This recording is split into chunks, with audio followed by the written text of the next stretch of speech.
This was so interesting to film. Now last week I showed you some footage of smallmouth on Potato Lake in northern Minnesota on a bluebird day with little to no wind. Where they were positioned, what depth, and what I had success with when it came to trying to catch them. Well, the footage from this video was taken exactly 2 days later. And let me tell you, the conditions changed drastically. The wind switched directions from the east, which most of us can't stand, and it was ripping. Let's look at my deep dive app so you can see exactly what was going on. I recorded the screen on my phone literally as I was out on the water so I could share it with you.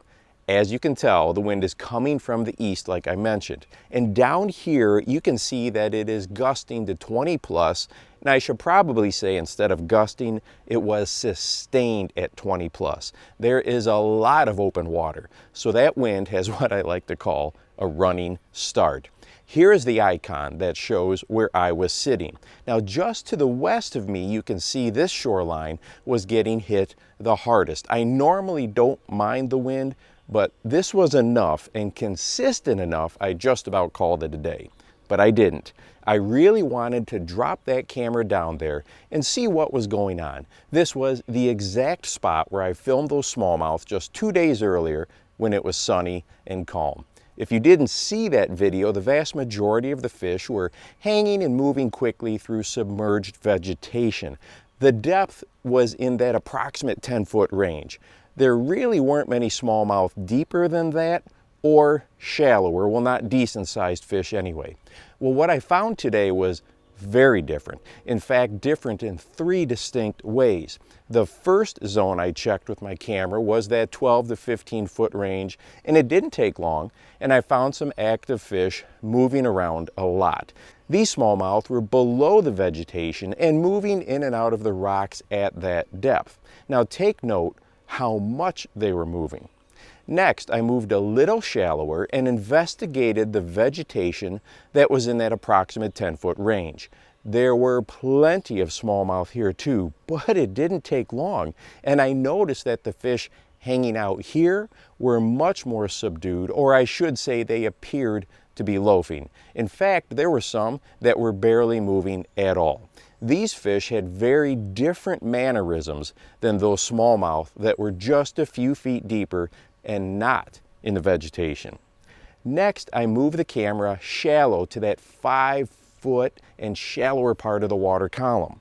As we would expect, the wind had stirred things up pretty good here. You can see how much debris is floating around and kicked up in the water. The shallows were just stuffed with smallmouth. And these fish, unlike the ones sitting in the vegetation on this windy day, were very active. They were moving all over the place. Now, when I break things down in a graphic for you, the fish in this part of the water column were extremely active in the wind. The bass sitting here in the vegetation were clearly resting, and I'm going to assume they fed already and were taking a break.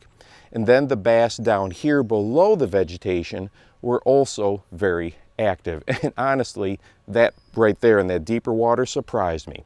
I am not surprised with the shallow fish or even the resting fish a little bit deeper, but the active fish below the weed line is something I didn't expect in these weather conditions.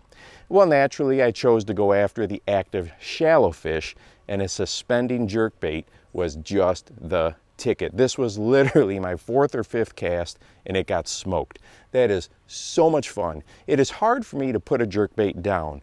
Those things just find and catch bass. Now, there are a lot of things you could have thrown into those shallower fish, but I'll be honest, the wind was strong enough, it was hard to keep in contact with the bait, which is why I felt the jerkbait would give me more confidence, plus I could cover water a little quicker and pick off the most aggressive fish. Now, my initial plan was to then move to a wind protected area and do some more filming. I wanted to compare where fish were positioned, their activity level, and see if there were still good numbers on the leeward shore, but it started to storm, and that was that. Thank you to the Deep Dive app for sponsoring this video. You can find out more information about them on the Apple Store, Google Play Store, or follow the link down below. And hey, if you would like to watch a video that compares 5 different brands of dice style lures. Go ahead and check this one out right here, and make sure that you go out and encourage someone today. You never know how you might just change their life. For the Bass Fishing Life, I'm your host, Steve Rogers.